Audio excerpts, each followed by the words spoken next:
दोस्तों आप में से जो भी 2026 या 27 में यूपीएससी या कोई भी स्टेट पीसीएस आप देने वाले हैं और आप ये चाहते हैं कि जब मैं 2026 या 27 में प्री दे रहा हूं तो मेरा मेंस तैयार हो।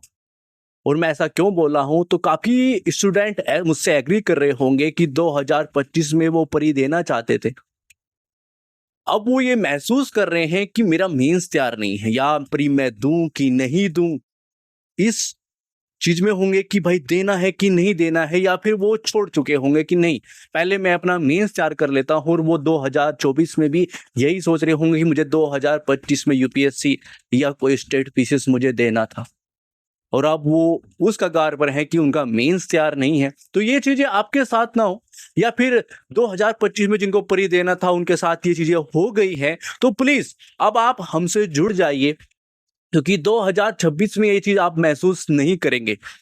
2026 में जब आप प्री दे रहे होंगे, तैयारी कर रहे होंगे, तो अच्छे से आपका मेंस जो है वो तैयार हो चुका होगा। और यहाँ पर मेंस तैयार करने का ये मतलब है कि आपकी आंसर राइटिंग प्रैक्टिस, पूरा सिलेबस उस तरीके से कवर हो चुका होगा ताकि आपको जो आंसर राइटिंग आप कर रहे हो, किसी क्वेश्चन का आंसर आप दे रहे हो, तो वो चीजें आपको बहुत आसान लगे कि हाँ, जब भी मैं कोई क्वेश्चंस पढ़ता हूं या मैं देखता हूं कि हाँ ये क्वेश्चंस है वो मुझे अच्छे से समझ में आता है, मैं आंसर लिख पाता हूं, तो तमाम तरह की चीजें आपको आसान लगना महसूस हो जाएगा। तो मैं आपको बता दूं कि हमने मेन सारथी प्रोग्राम जो है वो स्टार्ट किया है। एक क्लास इसकी आ चुकी है। मेन सारथी प्रोग्राम क्या है, मैं इसकी पहली वीडियो में ये चीज बता चुका हूं। यदि आपने वो नहीं देखी है और पहली क्लास आपने नहीं देखी है, तो प्लीज जाके पहली क्लास और ये वीडियो आप देख सकते हैं। हल्का सा मैं आपको बता देता हूं कि मेन सारथी प्रोग्राम के अंदर हम क्या कराने वाले हैं। यदि आप नए हैं और ये पहली बार आप हमारे चैनल पर आए हैं, तो प्लीज वीडियो को लाइक कीजिएगा, चैनल को सब्सक्राइब कर लीजिएगा, क्योंकि यहाँ पर हम पूरा मेंस जो है वो कवर कराएंगे। और कैसे कवर कराएंगे मैं हल्का सा आपको ये बता देता हूँ। हालांकि आप ये पूरी वीडियो देखिएगा ताकि आपको ये समझ में आ सके कि मेन सारथी प्रोग्राम क्या है, ठीक है। और पहली क्लास भी मिस मत कीजिएगा, ताकि हम ये चाहते हैं कि जो हम बात करते हैं कि complete history, art and culture और अन्य सब्जेक्ट हम कराएंगे, तो आप कुछ भी चीजें मिस ना करें, क्योंकि कुछ ना कुछ क्लास के अंदर कुछ चीजें ऐसी होती हैं जहां से क्वेश्चंस रिपीट हो सकते हैं, क्योंकि ये सब्जेक्ट इस तरीके के होते हैं। हिस्ट्री लिया, आर्ट एंड कल्चर हो गया, है ना, वहां से रिपीट चीजें रहती हैं, उनके थीम पर चीजें रिपीट करी जाती हैं। तो मेन सारथी प्रोग्राम क्या है, इसके अंदर हम इतिहास के 300 क्वेश्चंस कवर करेंगे, जिसके अंदर पीवाईक्यू भी होंगे। और पीवाईक्यू वो डाटा को एनालाइज करने के बाद जो हमें लगता है कि हाँ इस टॉपिक से कुछ इस तरह क्वेश्चंस भी बनाए जा सकते हैं, ऐसे क्वेश्चंस क्रिएट हो सकते हैं, वो संभावित क्वेश्चंस भी होंगे। तो दोनों मिला के हम 300 क्वेश्चंस कवर करेंगे। और इन 300 क्वेश्चंस के माध्यम से हम पूरा हिस्ट्री और आर्ट एंड कल्चर जो है वो कवर करेंगे। ये क्लासेज होंगी किन के लिए, तो स्पेशली ये क्लासेज जो है यूपीएससी और यूपी पीसीएस के लिए होंगी। मगर हाँ, कोई भी स्टेट पीसीएस की आप तैयारी कर रहे हो, अब आप हिस्ट्री है, आर्ट एंड कल्चर है, अब आपको क्वेश्चंस देखने के बाद आपको ये समझ में आएगा कि हाँ ये मेरे प्रॉपर हेल्प करेंगे, ये मेरे लिए जो मेन सारथी प्रोग्राम है ये मेरे लिए बहुत इंपॉर्टेंट है। तो क्या कराने वाले हैं ये आपके समझ में आ गया होगा। आगे बढ़ते हैं, मैं आपको एक नॉर्मल सा बता देता हूं। मैं हर वीडियो के अंदर ये चीजें आपके सामने रखता हूं कि हमने थीम के आधार पर, देखिए जब हम किसी सब्जेक्ट को नॉर्मली पढ़ते हैं, किसी बुक से पढ़ते हैं, आपके सामने कोई भी बुक सजेस्ट की जाती है कि भाई हाँ इस बुक से आप जो है वो पढ़ लीजिए, आपका मेंस तैयार हो जाएगा, और आप लगे रहते हैं और जब आप क्वेश्चंस का आंसर देते हैं तो आप असहज महसूस करते हैं।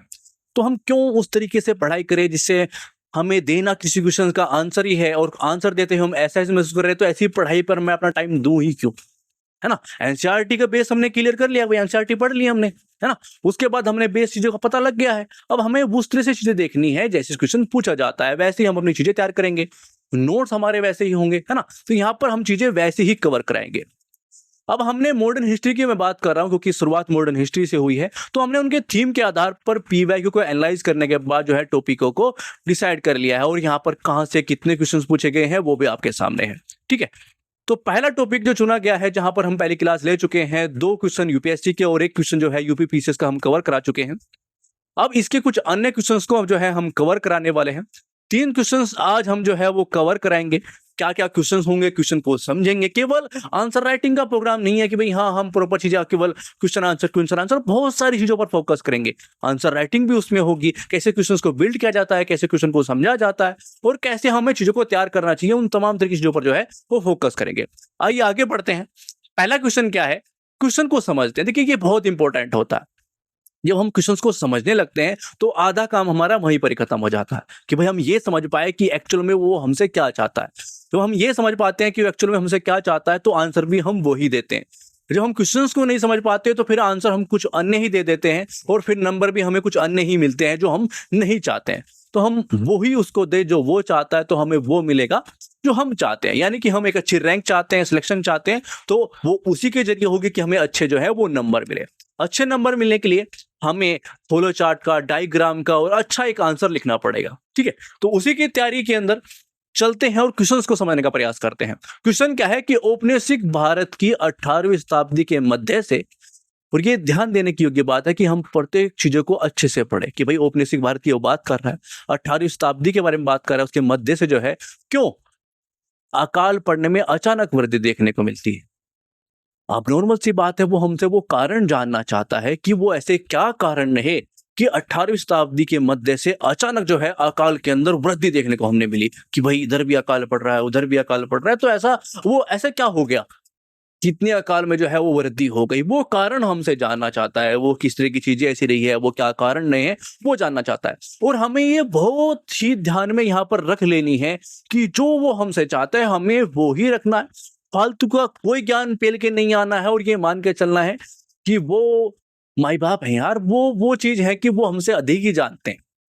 बस उनको जो है अपने ज्ञान से वो करना है कि भाई हाँ हमने अच्छे से प्रस्तुत की है चीजें, अट्रैक्ट यानी कि पॉजिटिव वे पे वो हमारा आंसर चेक करना। वो पॉजिटिव वे में जाता है ना आंसर चेक करना, तो वो कुछ नंबर हमें एक्स्ट्रा देके जाता है। उसके लिए हमें क्या करना होता है वो आगे मैं आपको बताते चलूंगा। और ये बात मैंने पहले क्लास में बताई थी कि हम जीरो से स्टार्ट कर रहे हैं, है ना। जीरो से स्टार्ट करते हुए आपको हीरो बनाने की ओर चलेंगे। तो आइए शुरुआत करते हैं कि शुरुआत कैसे कर सकते हैं। ठीक है, 18वीं शताब्दी के मध्य से जो है औपनिवेशिक भारत में अकाल जो है संख्या तीव्रता में अभूतपूर्व वृद्धि हमें देखने को मिली, है ना। इसके कुछ मुख्यतः कारण के बारे में बात कर सकते हैं। औपनिवेशिक शासन की जो रचनात्मक और नीतिगत जो है खामियां इसकी जिम्मेदार थी वो हमने ठहरा दी। अब वो क्या कारण है उसके बारे में हम बात करेंगे। देखिए, आपके सामने जब कॉपी आती है ना, जब हम मीन्स के अंदर बैठ रहे होते हैं कि एक तो टाइम बहुत कम होता है, तो हमें ये प्रैक्टिस करनी होती है कि फॉलो चार्ट के अंदर हम लिख सके। क्योंकि जो मेंस आंसर राइटिंग की प्रैक्टिस करते हैं, पूरा टेस्ट वो देते हैं या फिर मेंस उन्होंने दिया है, तो वो ये चीज समझ पाएंगे कि इतना आसान नहीं होता है कि आप सीधा जाके फॉलो चार्ट की आप 20-25 मिनट में एक क्वेश्चन आंसर लिख रहे हो, 12-15 मिनट में आप क्वेश्चन आंसर लिख रहे हो, तो वो काम नहीं चलता है। फिर ऐसे तो कोई भी लिख देगा, है ना। टाइम के अंदर लिखना, वर्ड को उसी तरीके से पढ़ाई करना, वो बहुत सारी चीजें इंपॉर्टेंट होती है। इसलिए मैं बोलता हूं कि अपने सब्जेक्ट को हम वैसे ही तैयार करेंगे, उतना सीमित वर्डों में चीजों को तैयार कर लेंगे ताकि आसान हो जाए उसका रिवीजन करना भी, और प्रैक्टिस हमारी वैसी ही हो ताकि कोई भी क्वेश्चन आए उसका आंसर हम लिख सकें। और फॉलो चार्ट की प्रैक्टिस करेंगे। ठीक है, तो यहाँ पर क्या है, आपको एक दिख रहा है कि भाई हमारी प्रेजेंटेशन कैसी है। जो हम कारण की बात कर रहे हैं तो हम कारण कैसे प्रस्तुत कर सकते हैं। यहाँ पर हम नॉर्मली ऐसे कारण जो है लिख के, यहाँ पर भाई हाँ ये मेरे कारण है, यहाँ पर एक कारण लिख दिया, यहाँ पर एक कारण लिख दिया। ये आपको सामने दिखाई दे रहा होगा कि कैसे मैंने चीजों को यूज किया है, और वैसे ही जैसे आप यूज कर सकते हैं अपनी आंसर शीट के अंदर। ठीक है, तो वो कौन कौन से कारण हैं आइए उसके बारे में बात करते हैं। नकदी फसलें, ठीक है, क्या हुआ था कि ब्रिटिश नीति ने जो है खाद्य फसलों की तुलना में नकदी फसल की भाई उगाओ, हमें निर्यात करना है, नील की खेती करो, कपास की करो, अफीम की करो, तो उसको प्राथमिकता दी। जो खाद्य फसलें थी उसकी कमी आई, तो क्या हुआ, चीजें जब परेशानियां खड़ी हुई, हमें क्या चाहिए था, खाद्य चीजें चाहिए थी, उत्पादन चाहिए था उसका, उसमें गिरावट आ चुकी थी। और उसको क्या किया गया फिर कि हम आयात पर निर्भर थे, क्योंकि हम क्या कर रहे थे, नकदी फसल उगा रहे थे। तो उसके कारण क्या हुआ, वो एक बहुत इंपॉर्टेंट कारण बन के सामने आया। जब अकाल की स्थिति पैदा हुई, हमारे पास जो है उस तरीके के अनाज नहीं थे जिसको हम खा सकते थे। ठीक है, तो वो इंपॉर्टेंट कारण रहा। और ये जब भी हम कोई अपना पॉइंट दे, मान लीजिए हमने एक पॉइंट दिया कि भाई यहाँ नकदी फसलें, क्योंकि क्या किया गया था, खाद्य फसल जो है उसकी तुलना में नकदी फसल की जो है वो चीजें बढ़ा दी गई थी कि भाई हाँ इनका उत्पादन करो और खाद्य चीजें कम करो, है ना। क्योंकि हमें निर्यात करना है, हमें लूट मार मचानी है। नॉर्मली उनका उद्देश्य जो है वो यही था कि हम कितना जो है वो लूट सकते हैं। तो जब हम कोई भी अपना पॉइंट दें तो एग्जाम्पल लिखे कि भाई हाँ ये चीज हुई और इसके कारण, एग्जाम्पल क्या, 1970 में बंगाल का काल, है ना। तो अपना एक पॉइंट और फिर उसके साथ एक प्रमाण। आर्थिक शोषण की बात करेंगे कि अंग्रेजों ने जो है संसाधनों को नष्ट कर दिया और उच्च कर लगाए। एक तो पहले इस तरह की स्थिति थी कि भाई हम चीजें दे नहीं पा रहे हैं, खाद्य फसल हम पर नहीं है, चीजें जो है प्राकृतिक रूप से जो बोझ पड़ रहा है, प्राकृतिक चीजें जो हैं वो हमारे ऊपर मार गिर रही हैं। और उसके बाद आपको क्या है, कर चाहिए और एक्स्ट्रा कर चाहिए।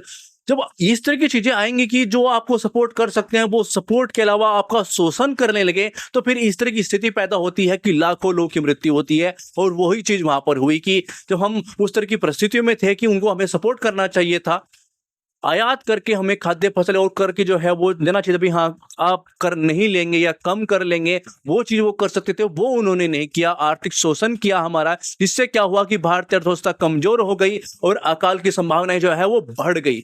और फिर उसका एक एग्जाम्पल देंगे कि 1876-78 के जो है दक्कन अकाल के दौरान जो है निर्यात को प्राथमिकता देगी कि भाई आप क्या करो, नकदी फसलें उगाओ जिसका हम निर्यात कर सकें, खाद्य फसलों पर ध्यान मत दो और आपके लिए हम कुछ करेंगे भी नहीं, आप पर एक्स्ट्रा टैक्स ठोकेंगे, ठीक है नहीं, जिससे अकाल की स्थिति आप मरो चाहे कुछ भी हो। तो वो चीजें हमें देखने को मिल रही थी और उन्हीं चीज को, उन्हीं पॉइंटों को हम यूज कर रहे हैं कि भाई नकदी फसल के बारे में बात कर रहा है, आर्थिक शोषण के एक्स्ट्रा कर लगाए गए जिसके कारण क्या आर्थिक व्यवस्था जो है वो कमजोर हो गई, उन चीजों पर फोकस किया गया जिनका वो निर्यात कर सकते थे, ठीक है। तो वो एग्जाम्पल भी हम साथ में देंगे। हम बात करेंगे भाई भू राजस्व नीति जो प्रणाली है वो किस तरह की उन्होंने अपनाई, स्थायी बंदोबस्त का जिक्र करेंगे, रैयतवारी का जिक्र करेंगे, जैसे जो प्रणाली थी। अब हम अपना पॉइंट रख रहे हैं कि भाई भू राजस्व प्रणाली के बारे में बात कर रहे हैं और हम बात करें स्थायी बंदोबस्त का ही जिक्र ना करें, हम रैयतवारी जो उन्होंने अपनाई, जो प्रणालियां उन्होंने अपनाई उसका ही जिक्र ना करें, तो फिर हम कैसा आंसर लिख रहे हैं, है ना। तो ये चीजें हमें समझनी पड़ेंगी कि हम जब भी किसी पॉइंट के बारे में बात करें तो वो सब चीजें वहां पर ऐड करें ताकि प्रभावित हो सके। अब आप फ्लो चार्ट का, डायग्राम का यूज क्यों करते हैं? अट्रैक्ट होकर जब वो पढ़ने जाता है, एक पॉजिटिव माइंड से जब वो पढ़ने जाता है, तो हमें कि भाई हम पढ़ने गए हैं। मान लीजिए जैसे एक एग्जाम्पल मैं आपको दूं कि आप खाना, आपको जो प्रेजेंट किया गया है, जो प्रस्तुत किया गया है, उसकी डेकोरेशन बहुत अच्छी की गई है ना। किसी आप ऊंची जो है दुकान पे जाते हैं जिसका नाम आपने सुना हो कि भाई आज वहां पर समोसे यार 1 नंबर के मिलते हैं, ये मान लिया आपने सुना है, और वो दिख रहा है कि प्रेजेंटेशन ऐसी आई है ना कि भाई आपके सामने जो प्रस्तुत करेगी चीजें जो खाने पीने की वो 1 नंबर की लग रही है कि यार, है ना। तो आप पॉजिटिव माइंड से जाते हैं कि मस्त होगा, और उसके बाद वो अच्छा निकल आए तो उसका माइंडसेट आपका क्या होगा कि यार ये दुकान भाई हमें पहले क्यों नहीं पता चली, है ना, कि यार मस्त है वाकई भाई, एवे ये इसका नाम नहीं है।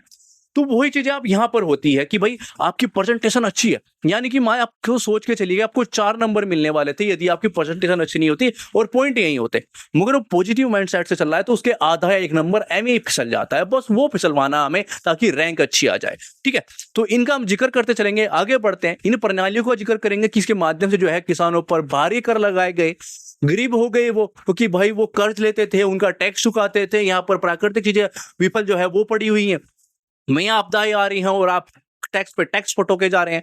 तो इस तरह की चीजें जो है वो सामने आई। उदाहरण की बात करेंगे कि भाई बंगाल में अस्थायी बंदोबस्त ने किसानों की अकाल के प्रति जो है संवेदनशील को जो है वो बढ़ा दिया था कि भाई टैक्स ठोके जा रहे हैं, उस तरह की चीजें की जा रही है और जिस तरह की प्रणाली आप लेके जा रहे हैं वो हमें अकाल की ओर जो है एक मृत्यु की ओर धकेल रही है। बुनियादी ढांचे के बारे में जिक्र करेंगे, भाई ब्रिटिश हितों के कारण जो है सिंचाई प्रणालियां जो उनको करना चाहिए थे कार्य वो उन्होंने नहीं किए।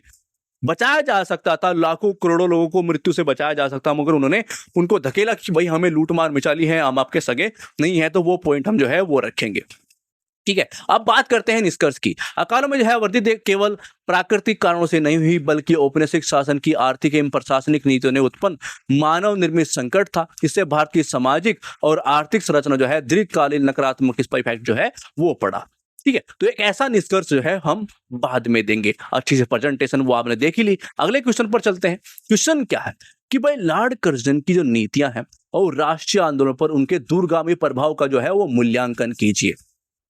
अब एक व्यक्ति के बारे में बात की गई है, वो कौन है? कर्जन है ना। उसकी नीतियों के बारे में बात करनी है कि वो कौन सी नीतियां उसने अपनाई है और राष्ट्रीय आंदोलन पर उनके दूरगामी इफेक्ट क्या पड़े हैं।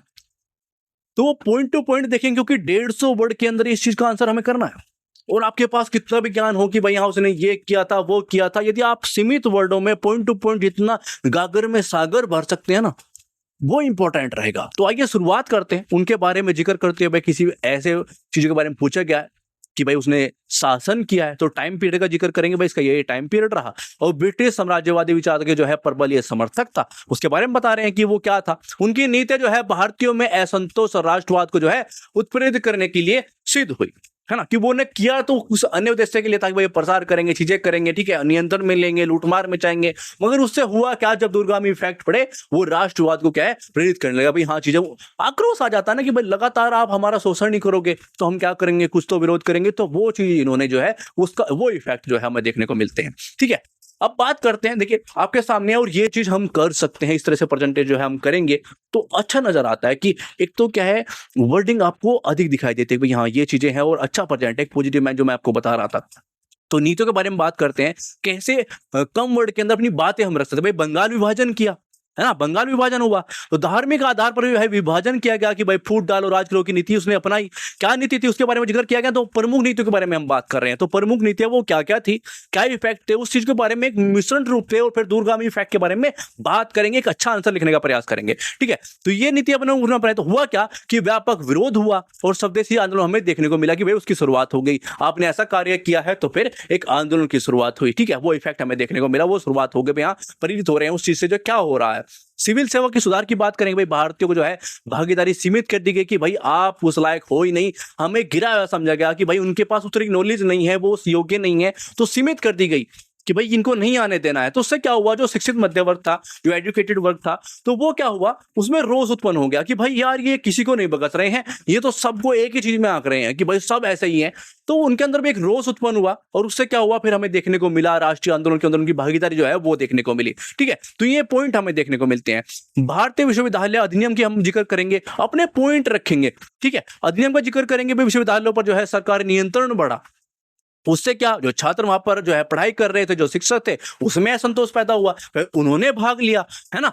तो वो चीज हम जो है प्रस्तुत कर रहे हैं पॉइंट टू पॉइंट। अब वन लाइनर में आपको चीजें मिल रही हैं। हम बंगाली विभाजन को कितने वर्डों में लिख सकते हैं, नॉर्मली एक पूरा क्वेश्चन आंसर लिख सकते हैं, मगर वहां पर हम उनकी नीतियों के बारे में बात कर रहे हैं और नीतियों को कितने शॉर्ट में, क्योंकि 150 वर्ड में लिखना है, वो हमें आना चाहिए और वो हम प्रैक्टिस करके सीखेंगे। ठीक है ना, तो ये चीज हमारे दिमाग में होनी चाहिए, प्रैक्टिस करके हमें सीखना है। और मैं इसलिए बोला था कि आपको जीरो से हीरो बनाने का कार्य हम करेंगे। जब आप 26-27 में देख रहे होंगे तो आपके सभी सब्जेक्ट कुछ इस तरीके से तैयार होंगे, आपको पता होगा कि कहां पर कैसे लिखना है, आपके पास पॉइंट होंगे। ठीक है, अगले पॉइंट के बारे में बात करते हैं, राजस्व और प्रशासनिक सुधार के बारे में बात करते हैं। तो रेलवे, पुलिस, सैन्य जो है सुधार प्रणाली में सुधार हुआ, परंतु ये जो है हमारे लिए नहीं था, ये किसके लिए था, ब्रिटिश के लिए ही था।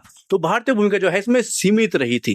ठीक है, अगला पॉइंट क्या कि भाई पुरातत्व जो है संस्कृत, वो किया पॉजिटिव रूप में था, वो क्योंकि जब आप इतने निगेटिव कार्य करोगे, इतने निगेटिव कार्य करोगे, तो उसका होगा क्या कि आपको वो भी नेगेटिव नजर आने लगता है। तो ठीक है, ये भी सांस्कृतिक संरक्षण के लिए प्रयास थे, परंतु जो है राष्ट्रवादियों ने जो है इसे भारत के अतीत पर जो है ब्रिटिश नियंत्रण के रूप में देखा था। तो ये भी उनका जो पेज था वो उल्टा ही पड़ा, है ना। तो ये कुछ नीतियां अपनाई, उनके बारे में शॉर्ट में हमें चीजों को लिखने का प्रयास, क्योंकि 150 वर्ड के अंदर जो है वो लिखना है। तो कैसे लिख सकते हैं वो आप आराम आराम से सीखेंगे, और ऐसे हजारों, ठीक है, ऐसे बहुत सारे क्वेश्चन की हम प्रैक्टिस करेंगे। 300 क्वेश्चन तो हम हिस्ट्री, आर्ट एंड कल्चर पर लिखेंगे, फिर आगे बढ़ते रहेंगे तो आपकी बहुत सारी प्रैक्टिस हो जाएगी। ठीक है, अब बात करते हैं वो जो दीर्घकालिक इफेक्ट के बारे में बात की गई, क्योंकि जो क्वेश्चन में जो भी हमसे बोला गया ना उसी के बारे में बात करते रहेंगे तो आसान हो जाता है उसको समझना कि भाई हाँ वो हमसे उसी के बारे में बात कर रहा है, उन नीतियों के बारे में पूछ रहा है, तो वो फिर अच्छा लगने लगता है कि भाई हाँ वो नीतियां पूछी तो नीतियां बताई, दीर्घकालिक पर इफेक्ट के बारे में पूछा तो वही बताया, पॉइंट टू पॉइंट बताया, तो आसान हो जाता है। ठीक है,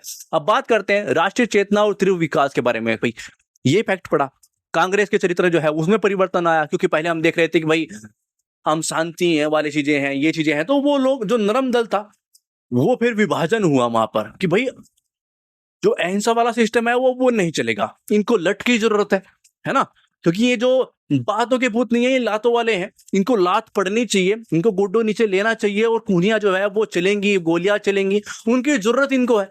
ठीक है, तो जिस मार को इनको जरूरत है वो इनको मिलनी चाहिए। जो ये कबूतर उड़ाए जा रहे हैं ना, सफेद कबूतर, इनकी जरूरत इनको नहीं है कि आप लोग ही करेंगे, हम आप ही लोग दाता हैं तो आप प्लीज संभालिए, तो वो चीजें नहीं चलने वाली हैं। कुछ लोगों के अंदर वो चीजें जो है वो जागृत हुई, है ना। तो स्वदेशी आंदोलन जो है आगे चलकर असहयोग हमें देखने को मिला, नागरिक अवज्ञा जैसे जो है आंदोलन जो है नींव इसने रखी स्वदेशी आंदोलन ने। ठीक है, तो युवा और छात्रों पर जो है राजनीतिक भागीदारी बढ़ी कि भाई ये लोग किसी को नहीं जीने देंगे, ना ही हमें पढ़ने देंगे, ना ही हमें पढ़ाने देंगे, तो कार्य जो है अब इनकी पहले इनको ही देखते हैं, तो वो चीज देखने को हमें मिली। निष्कर्ष की बात करेंगे तो लॉर्ड कर्जन जो है नीतियां अल्पकालिक के रूप में ब्रिटिश हितों के अनुकूल रही, परंतु क्या हुआ, दीर्घकालिक हमें ये इफेक्ट जो है वो देखने को मिले। आइए आगे बढ़ते हैं और अगले क्वेश्चन को समझते हैं कि भाई वो क्वेश्चन क्या है, कैसे हमें लिखना चाहिए, पहले उसको समझने का प्रयास करते हैं। क्वेश्चन को समझेंगे तभी लिख पाएंगे, कुछ अन्य चीजें समझ लेंगे तो क्या ही लिख पाएंगे, है ना। क्वेश्चन क्या है कि अंग्रेज भारत से जो है अपने उपनिवेशों में गिरमिटिया मजदूरों को क्यों ले गए थे। अब यहाँ पर कुछ वर्ड्स यूज करे गए हैं, तो वो ध्यान में रखना है कि भाई हाँ, कुछ मजदूरों को वो बाहर लेके गए थे जिसके बारे में वो बात कर रहे हैं, प्रॉपर किसी पर्टिकुलर चीजों के बारे में वो बात कर रहे हैं। आगे बढ़ते हैं, क्या वहां अपनी सांस्कृतिक पहचान को वो बचाए रखने में सफल रहे?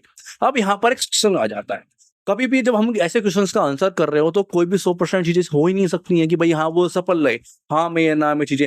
तो हम क्योंकि हम पर्टिकुलर किसी एग्जाम को लिख रहे हैं, अब यहाँ पर लिखेंगे भाई वो बाहर ले गए, तो वो क्या कारण थे कि उनको बाहर ले जाने पड़े, तो वो कारण हम प्रस्तुत करेंगे, है ना। क्वेश्चन को समझने का प्रयास करते हैं, उनके बारे में बताएंगे कि भाई ये गिरमिटिया मजदूर, ये मजदूर थे कौन, इनको यही क्यों कहा जाता है, तो उसके बारे में बात करेंगे।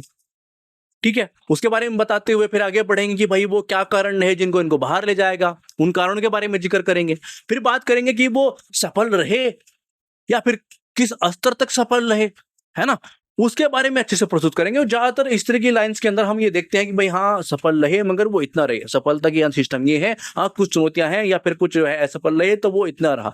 तो इस तरह से आंसर लिखने का हम प्रयास करते हैं, और ये आंसर जो है हम 250 वर्ड में लिखना है, 15 अंक का है, तो फिर हम उसी तरीके से देखते हैं कि प्रश्न में थोड़ा सा जो है लंबी हो जाएगी, अधिक वर्ड्स हो जाएंगे, हमारे पॉइंट उस तरीके के हो जाएंगे, मगर हाँ प्रेजेंटेशन हम अच्छी रखेंगे और यहाँ से सीखने का प्रयास करेंगे कि भाई हाँ कैसे हमें चीजों को करना चाहिए। आगे बढ़ते हैं और देखते हैं इसमें हम किन चीजों को लिखते हैं, कैसे शुरुआत कर सकते हैं। भाई 19वीं शताब्दी में क्या हुआ, 19वीं शताब्दी मतलब लगभग 1833 के आसपास जो है ब्रिटिश साम्राज्य में भारत में लाखों मजदूरों को जो है गिरमिटिया प्रणाली के तहत अपने उपनिवेशों, जैसे कि मॉरिशस की बात कर रहे हैं, फिजी की बात कर रहे हैं, गुयाना की बात कर रहे हैं, दक्षिण अफ्रीका की, वहां भेजा गया, है ना। क्यों भेजा गया, वो क्या कारण थे उनका हम जिक्र करेंगे, है ना। इसे एग्रीमेंट का जो है देश रूप कहा गया था, कि जो गिरमिटिया मजदूर की हम बात कर रहे हैं, सबकी बात कर रहे हैं, उसके ऊपर आप लिखेंगे कि ये क्या है ना, इसका मतलब क्या है, जिसके तहत जो है श्रमिकों से 5 से या फिर 3 वर्ष या 5 वर्ष जो है श्रम अनुबंध कराए जाते थे कि भाई हाँ इतने टाइम पीरियड के लिए आपको जाना होगा, ये चीज करनी होगी, फिर वो वहीं पर रह गए, है ना। तो ये चीज कराई जाती थी, कौन मजदूर क्या कहा जाता था, कहाँ कहाँ पर वो भेजे गए, उसके कुछ एम्पल। अब ये नहीं है कि भाई आपको ये सारी कंट्री आपको पता होना चाहिए, ऐसा कुछ नहीं, आपको एक कंट्री का पता है, 2 का पता है, 3 का पता है, 1 2 3 वही चीज आप लिख दीजिए, बस 1 2 को पक्का लिख दो, ताकि वो एक अच्छा सिस्टम नजर आता है कि भाई हाँ इनको पता है, इसको नॉलेज है, एमए जो है मीन्स में नहीं बैठ गया है। ठीक है, आगे बढ़ते हैं कि वो क्या कारण रहे जो वो बाहर ले जाए गए। अब वो कारण के पर बात करते हैं। 19वीं शताब्दी में जो है अंग्रेजों ने अपने उपनिवेशों में दास प्रथा का जो है वो समाप्त कर दिया। 1837 जैसे मैं बता रहा था, उसको समाप्त किया। तो उन्होंने क्या किया, जो मुक्त हो गए थे दास प्रथा से, कि भाई मैं इस सैलरी में काम नहीं करूंगा, जो आप मुझे ये चिल्लर देते हैं ना, इसमें काम नहीं होगा, अब आपको एक्स्ट्रा पैसा हमें देना पड़ेगा इस कार्य के लिए। तो उन्होंने देखा कि भाई ये चीज तो सिस्टम सही नहीं बनेगा, इससे तो जो है हम जो लूट मार के पैसा ले जा रहे हैं इनको दे देंगे।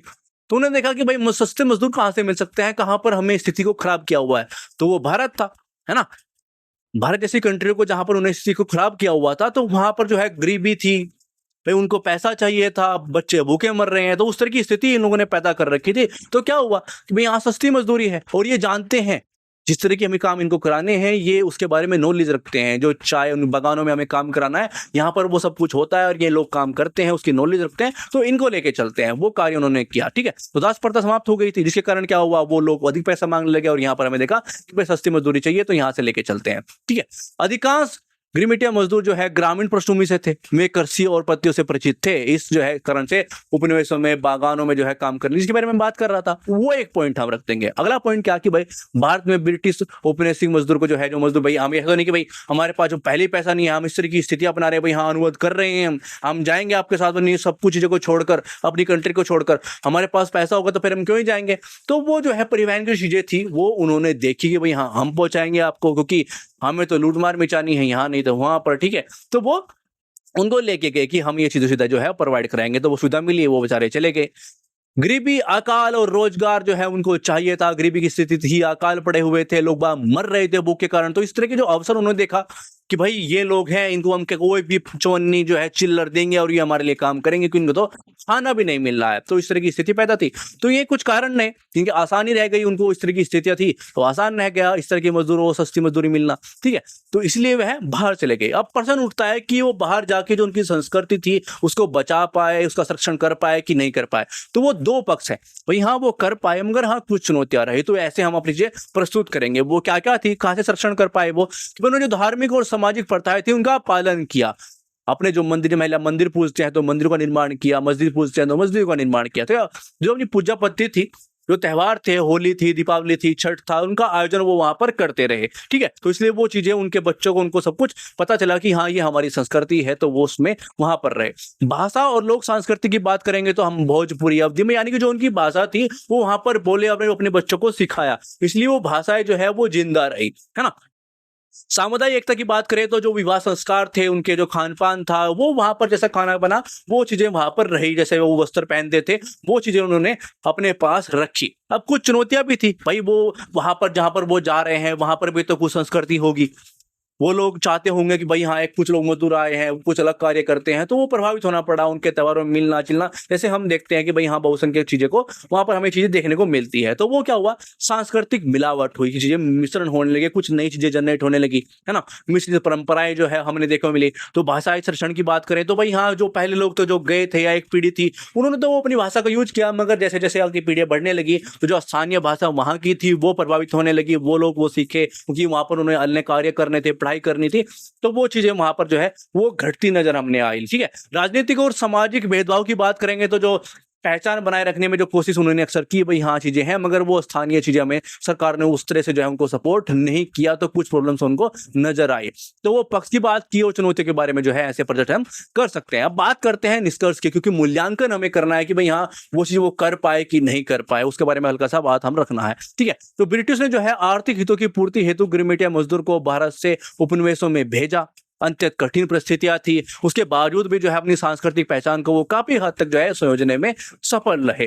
तो पूर्ण तो नहीं, मगर हाँ, काफ़ी हद तक चीज़ें रही हैं। आज भी जो है मॉरिशस के अंदर हम देखें, फिजी के अंदर देखें, तो ऐसे देशों में जो है भारतीय संस्कृति को स्पष्ट छाप जो है हमें देखी जा सकती है। तो ऐसे अपने निष्कर्ष लिख सकते हैं, ऐसी अपनी प्रेजेंटेशन को बनाने की शुरुआत हम कर सकते हैं कि हाँ भाई, इनकी हम प्रैक्टिस करेंगे और वो चीज़ें निकल के सामने आएँगी। उस तरह से हम आंसर राइटिंग की प्रैक्टिस कर पाएँगे, अपने टॉपिकों को ऐसे तैयार कर पाएँगे, ठीक है? तो वो प्रॉपर सब्जेक्ट हम तैयार कराएँगे। तो नए हो तो प्लीज़ चैनल को सब्सक्राइब कर लीजिए और ऐसी प्रॉपर श्रृंखला आपको जो है वो देखने को मिलेंगी। Thanks for watching. धन्यवाद।